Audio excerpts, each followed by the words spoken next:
Hello, welcome back to my channel if you've been here before. If not, then welcome. My name is Michaela.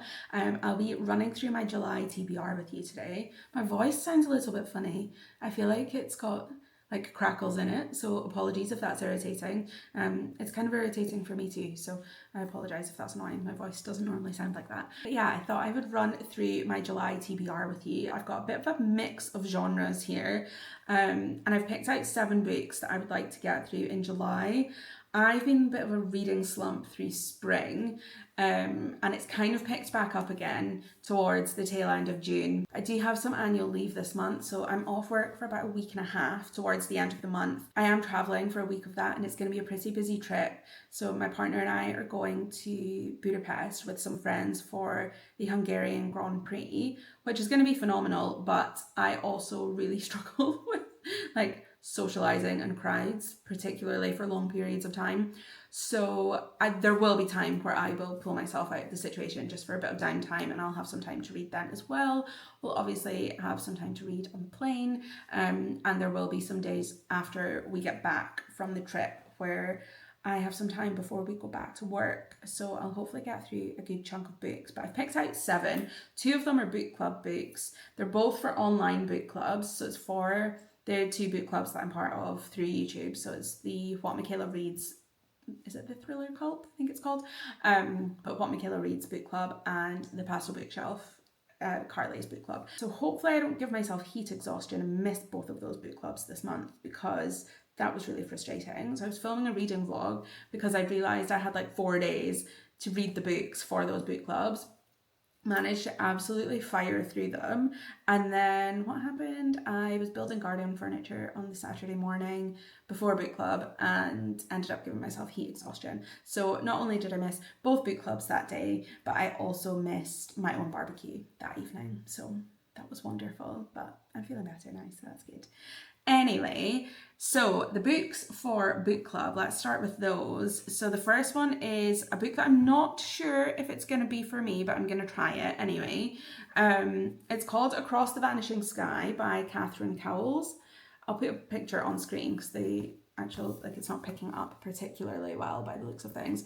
I think this is like a thriller / romance. Now, I'm not really a romance kind of gal. Love romance in real life, like I love, but my books, I don't tend to read a lot of romance because I kind of feel like they all follow the same format and you kind of know where they're going. So this one seems to be a bit of a thriller / romance. So hopefully I will like this more than some other kind of romance books. However, I have formed a good friendship with the owner of one of the independent bookshops near me. And when I picked this up, so I ordered it from her, picked it up, and she was like, I don't think this is going to be for you. So we'll see. But the blurb anyway, it says he spent a lifetime trying to escape his dark past, but to save her, he'll wade back into the shadows. Braden Winslow never expected to return to Starlight Grove, the town that took everything from her. But with a son to raise and a past that won't stay buried, she's back, and determined to uncover the truth about her best friend's disappearance. She just didn't count on Dex Archer, the brooding, reclusive mountain man living next door. Locals whisper about Dex and his dark past, but Bray sees the man underneath the scars, loyal, kind, and fierce enough to protect her when danger comes knocking. Because someone isn't happy that Bray has been digging, and they'll... Sorry, the cat's playing if you can hear that. Because someone isn't happy that Bray has been digging, and they'll do anything to stop her. But Dex, he'll stop at nothing to save her, even if it means slipping back into the dark. So it sounds like it could... Hello, darling. It sounds like it might be okay. Oh, he's gone to sit on the printer. He loves sitting on the printer. Are you going up? Oh no, you're just sitting there. Okay. That's all right, darling. No, he's up there now. Hello, king of the castle up there. Yeah, it sounds like it might be okay. We'll see. I do think it's got an absolutely beautiful cover, so at least it's got that going for it, but I'm hoping it's going to be more thriller than romance, so we will see. So the next book club one is for What Michaela Reads book club, and it is 9 Lives by Catherine Steadman. I don't have the physical copy of it. I've got it on my Kobo ready to read, and it seems to be a thriller that One of the main characters seems to be a cat. Actually, I don't know if that's a fair representation because I don't think it's like Dungeon Crawler Carl where the cat talks and things, but it seems to be that a cat plays a big part of the story. So I've got the blurb here. What are you doing up there? Sorry, he's rattling about, but he's licking his paws on top of the printer, so the printer is like apologies if that's annoying.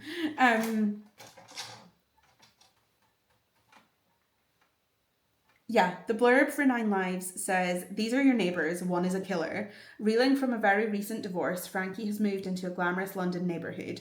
This is a new chapter in her life. She's decided to put down roots with the beautiful Persian cat she left her marriage with, named Blue.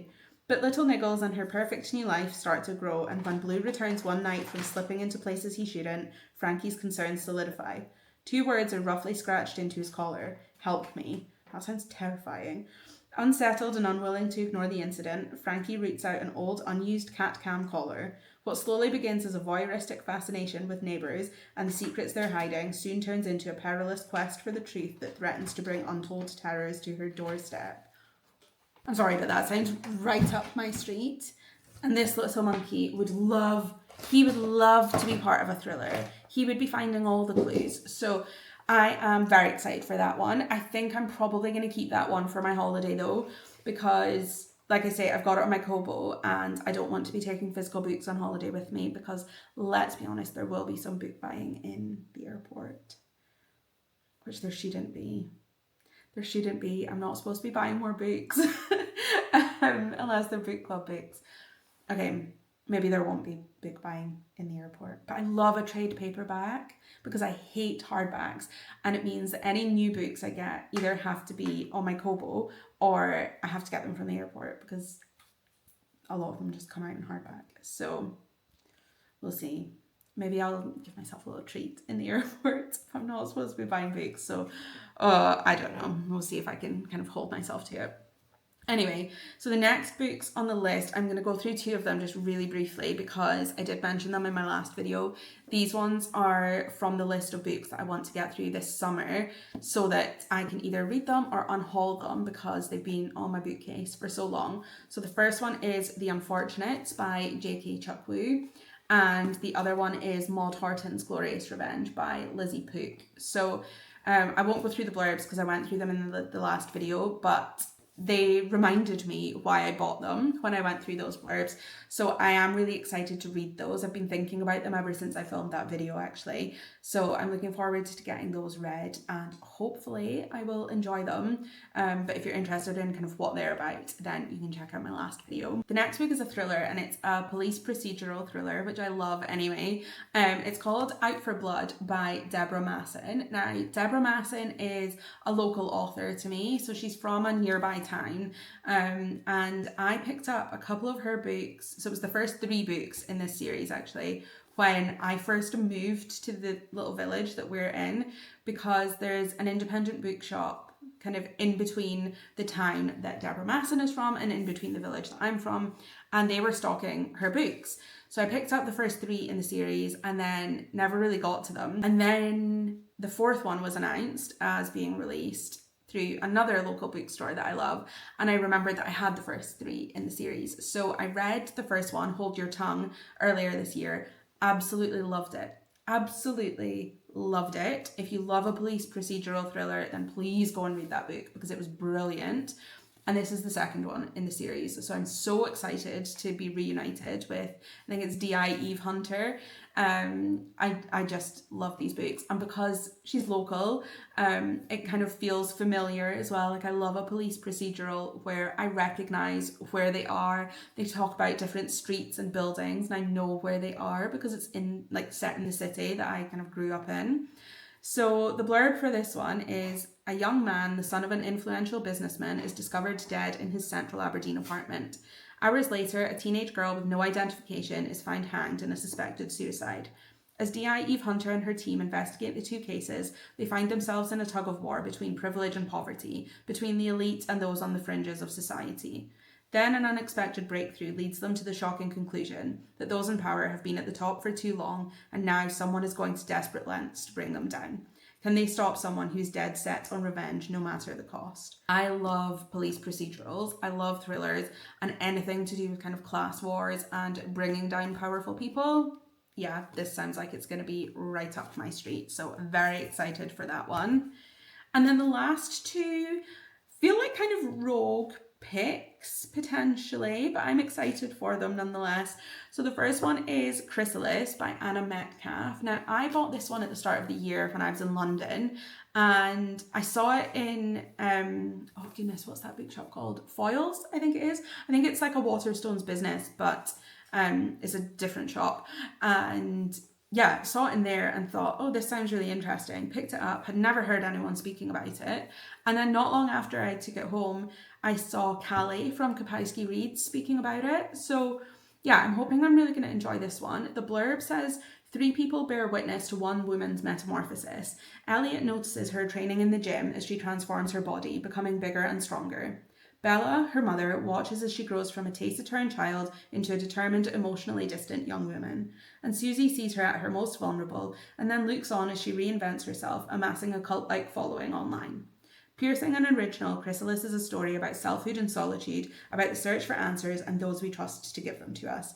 I think that sounds really interesting. It says it's a savvy exploration of one woman's desire to inspire others and how self-presentation can tip into obsession. I think that sounds fascinating. I think it sounds really relevant. So yeah, I'm hoping I'm going to like this one. I've never read any of this author's books. Had never heard of this book before I saw it in bookshop, and I've only heard one other person talking about it. So yeah, fingers crossed, I like it. I'm going to be honest with you. I cannot remember what this book is about. I just remember the name of it, and I just remember that I saw the cover and thought, oh my goodness, I love the raccoon on the cover. It's called Tilt. I'm a sucker for an animal on a cover. So I spotted this, picked it up and thought, oh, that sounds interesting. But I can't remember what I thought was interesting about it because I can't remember what it's about. If you've never heard of this, this is equally as new to you as it is to me because I don't remember why I bought this. But oh, actually, now I remember. When the earthquake hits, Annie is alone and 9 months pregnant. Now her only choice is to try and make her way home through a devastated city. On the way, she will see the very best and the very worst of humanity on display. Yeah, I remember why I bought this, because I am fascinated by humanity just in general. I think there are so many examples of the worst of humanity, particularly as of late. But there are also good examples of the best of humanity. So I think this will be interesting. Says she knows if she can just make it back, she can begin to rebuild a joyful life while standing in the wreckage. Funny, tender, and hopeful. So hopefully this is going to be interesting. I'm hoping it's going to be good. It does say the road meets night bitch meets what to expect when you're expecting. And the Observer have said, swerving from social satire to end times quest, rueful, tender, and increasingly fierce. Pretty short book. Like I say, I picked it up because I thought the cover was cute and then read the blurb and thought, oh, that's interesting. So hopefully I like that. Well, I hope I like all of them, actually. I'm such a mood reader that if I start reading a book that I don't enjoy, I'm probably going to DNF it, which is why I find it so difficult to rate books. But also, I don't want to read books that I don't enjoy. Life is far too short. I remember realising like how many books I read in a year typically and how many years of my life I'm likely going to have left, all being well. I'm thinking there are far too many books in the world and I don't have enough time to get through them all. So apologies if that's just sent you into an existential crisis like it did me when I figured that out. But life is too short to read bad books. So fingers crossed these are all going to be good and I will keep you posted once the month is up. I might do a reading vlog for some of them. I'm undecided. I might do, I'm not sure.